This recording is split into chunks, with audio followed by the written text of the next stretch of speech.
Hello, my beautiful family. I'm your host, Mimi Taloute, and welcome back to another episode of Make Your Time Matter. Today is a very special episode. We have our very first guest on the podcast. Her name is Naphekie Taloute. She's my little sister, and I am so happy to have her here. Thank you so much for taking the time out of your, busy schedule to be here today. I'm excited to be here. Looking forward to it. So I'm going to read her bio real quick for you guys before we dive into this conversation. Naphekie is a dedicated consultant with over 6 years of experience in the education and social sector. Her work has involved collaborating with school districts, education agencies, libraries, foundations, and nonprofit to promote equitable education for underrepresented communities. She has a bachelor's in sociology and Africana study from the University of Pennsylvania and a Master's of Management from the Fuqua School of Business at Duke University. As an immigrant, polyglot, and enthusiast of global culture, she is passionate about using her life experience to create learning opportunities that are accessible, impactful, and transformative for people worldwide. How are you doing today, Naphekie? I'm doing well. I feel like it's a really good day today. I'm excited to be here. Thanks for having me. How are you doing? I'm doing really good. I am so pumped and excited to be recording this episode. It is like my first interview on the podcast, and I'm excited to see where this conversation will lead us. Yeah. Okay, so now that you guys have learned about Naphekee's background, let's dive into this conversation. Question number one, can you tell us a little bit about your role as a consultant and what you enjoy most about your work? So currently, in my job, I work with a team where we work with companies and organizations that have impact-driven missions, whether that be in education, health and wellness, housing access, environmental justice. And I would say that what I enjoy most about my work is really when I see clients like beam with joy when we help them figure out how to solve a problem, whether by like helping them obtain more funding to stay afloat, or we help them design like a multi-year plan to better engage our community or to improve school climate.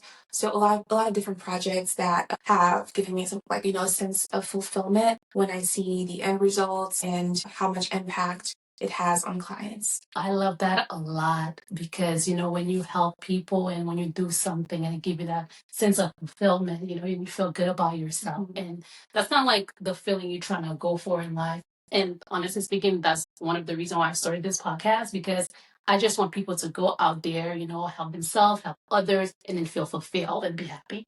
I totally agree. Question number two, what inspired you to pursue a career in education and the social sector? Was there a specific moment or experience that shaped that path? Yeah, I've always known that I wanted to do work that directly impacts communities like the ones that I grew up in. So I grew up in primarily immigrant and low income neighborhoods.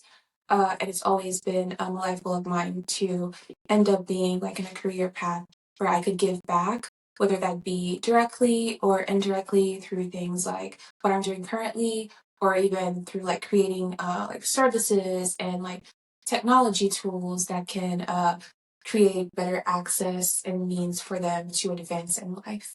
Definitely. Question number three. You have such a unique journey from being an immigrant to becoming a polyglot and a global culture enthusiast. How have those experiences influenced your career and your perspective on life? Yeah, so I mean, you and I were sisters, you know this, but throughout my childhood and adulthood, I moved around a lot, from like between countries, between cities, whether that be because of like our families were relocating or even like for my education. And that's really broadened my perspective in terms of the world. It's really given me that sense of empathy for people whose backgrounds differ from mine. And having traveled a lot as well has really broadened my perspective and shown me just how small I am in comparison to the rest of the world.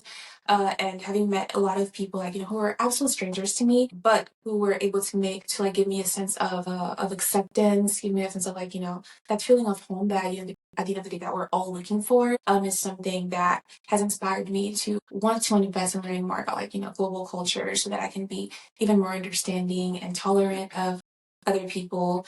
And it's something that I also strive to encourage those around me to also invest in. And Megan can tell you, I tell her every day, it's about that country. What you're seeing on the news and the media is not a the most authentic portrayal of who they are as people. Yeah. I really like the fact that, you spoke about meeting people with different background. I think it's very important for all of us to kind of like travel, go out of our shelf and meet people that have a different upbringing to us so that we can understand them better, where they're coming from, especially when we face certain situation in life. I totally agree. And it also instills this like sense of appreciation for differences while also recognizing where you guys are similar. Because no matter how different we seem that you are, like, whether you're like you share different languages, at the end of the day, we all share certain similarities that share this. Okay, at the end of the day, we're all human and we're all just looking for belonging in this world. 100%. I agree with that. Question number 4. What are some of the goals or aspirations you're currently working toward personally or professionally? Yeah, firstly, I want to take better care of my health. I feel like since I'm someone, I overwork, sometimes I tend to neglect my both physical and mental health. So that's something I'm being more mindful about this year. And I'm, spending time with things like, meditating or even like taking a short break from work and like taking like a 10-minute walk down the block. I'm in my neighborhood. And also I'm also committing to expressing myself more. Like I tend to, like, for instance, I'm not very active on social media, but I'm gonna try to make more effort to stay in touch with friends whom I don't see often by like posting more, but also by expressing myself more like creatively. Like something that I've always wanted, like a specific hobby that I've always been interested in has been songwriting and also music composition. And that's something that I'm committing myself to developing like little by little, even if it's like in like small chunks every day. 100%. I love that, guys. Definitely have goals, set those goals, and take the little steps, like baby steps, and you're eventually gonna do it. I totally support you. Go for it, and you can do whatever you put your mind into. So I love it. You just mentioned about how you have like a very busy schedule. How do you manage? How do you balance? Your busy lifestyle and like your personal time. Yeah, so first of all, I'm a very organized person, so thankfully, that helps tremendously. But I also keep like an almost like obsessively organized calendar. So I have like different email accounts, ones associated with my 9 to 5, others for my personal product, others for my personal life. And then I color code things like I'll have, I don't know, blue for work, but then I have pink for things like self-care and wellness. And I also have like an extremely long and a never-ending to-do list that I try to like categorize by month or day or even project. And it's so fulfilling and satisfying to like cross off like a to-do from your checklist as well. Yeah, those are like some of the ways that I try to stay organized, stay on top of my busy schedule. I also try to remind myself not to overdo it sometimes. Like sometimes I'll take a step back if I'm feeling overwhelmed or overworked, and I'll look at everything that I have to do over the next couple of hours or days, and I'll see which deadlines can be moved based on like, okay, maybe they're not as urgent as I thought they were necessarily. And that helps me uh, balance things out. It helps me disconnect and avoid burnout. I totally agree with you. Having a schedule and being organized, it definitely help. Like if you have like a planner, that's what I do. I have a little planner, and then I will like put like what I need to do for the day, and that literally helped me out to stay on top of things. When you do make time for yourself, what do you enjoy doing for fun or relaxing? Yeah, for stuff I know I've already mentioned it a couple of times, but I really enjoy traveling, whether that be to like international destinations, but also even like local neighborhoods. Like I live in Brooklyn, and there are like so many different pockets of neighborhoods that I still haven't explored yet. And it can be a journey and can be really fun. Um, Outside of that, I also enjoy like art and culture. So I go to museums, like live music events, whether that's like concerts or like small venues where like people are just performing, galleries, like festivals. And I also enjoy quality time with friends and family, whether like through game nights or even like going to like a house party, like if a friend is hosting, like for instance, someone that like for New Year's Eve, and that was really nice. And like really like it felt like a sense of the sense of community was really strong because of that. So I really enjoy those types of like intimate get-togethers. And honestly, uh I feel like the most enjoyable and fulfilling moments for me have been for like daily, like, like the smallest, the simplest daily activities. Like even if it's like, oh, let me step away from my computer for like 30 minutes to bake with my younger sister. So that, we can like tease each other, and talk about anything and everything, and like touch upon like life skills and give her some advice. Like sometimes she advises me. So yes, those are some of the activities that I enjoy doing, like for fun, relaxation, overall self-care.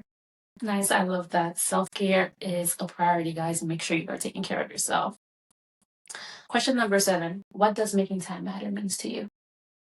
Sounds like a simple question, but like it's kind of tricky. I would say it's almost something along the lines of um doing what you need to do one step at a time, whether that's like in your professional, your personal, or your creative life, no matter how small, as long as it gets you 1 inch or 1 milli-inch, I don't know, closer to where you need, or to where you aspire to be. Yeah, I like that. How do you try to live up by that philosophy? I was held by that philosophy by through a growth mindset where I never assumed that it's too late to start something that I wanted to do, even if it was like 5, 10 years ago. So just pick that pen up, that mic, that phone call that you've been avoiding, and start. Even if like you're not consistent at first, as long as you make the effort day by day, you will eventually reach a space that you only dreamed about 2 months ago or 10 years ago. Yeah, I totally agree with that. That was actually a very powerful way to end the conversation. Like if you have a dream, you have a goal that you guys want to go after, it's never too late. Just get up and start. All you got to do is start. And I preach this a lot. Believe in yourself. Once you believe in yourself, you are unstoppable. And just get up and start that process. That is pretty much it for today, guys. Thank you so much for listening. I was so happy recording this episode and hanging out with my little sister. It's a new journey. We're still learning.